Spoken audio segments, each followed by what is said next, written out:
મહીસાગરથી સમાચાર મળ્યા છે કે કડાણામાં લેખિતમાં રજૂઆત કરવામાં આવી છે અને ખાટવા ગામના લોકોની મામલતદારને રજૂઆત કરવામાં આવી છે। ખાટવા ગામે દબાણ દૂર કરવા માટે કાર્યવાહી હાથ ધરવામાં આવે તેવી રજૂઆત કરવામાં આવી છે અને કડાણા મામલતદારને લેખિતમાં આ રજૂઆત કરાઈ છે। કાર્યવાહી ન થતા ગ્રામજનોનો આક્ષેપ છે અને લેખિતમાં દબાણ દૂર કરવાની માંગ પણ કરવામાં આવી છે। હું એટલું જ કહેવા માગું છું કે ખાતવા ગામે જે ગૌચર ગામતર અને પડતરની જમીન જે છે તેની વારંવાર રજૂઆત કરતા છતાં અમારો કોઈ નિકાલ આવતો નથી અને રોડ રસ્તાનું કોઈ નિકાલ નથી।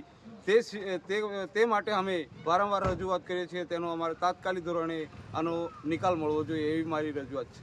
શું નામ છે? માલીવાડ હિંમતસિંહ ચંદુભાઈ। જે ખાતવા ગામની અંદર જે ગામતળ સરકારી જમીન અને જે ગૌચર છે એ દબાણ અમારે દૂર કરવાનું છે। આ રજૂઆત અમે તલાટીબેનને 1 વર્ષ પહેલું બી અરજી આપી હતી પણ એનું કોઈ નિરાકરણ આવી શક્યું નથી। તો આનું જે તાત્કાલિક ધોરણે નિરાકરણ આવે અને આ ગામતળનું દબાણ દૂર થાય એવી અમારી ગામતળનું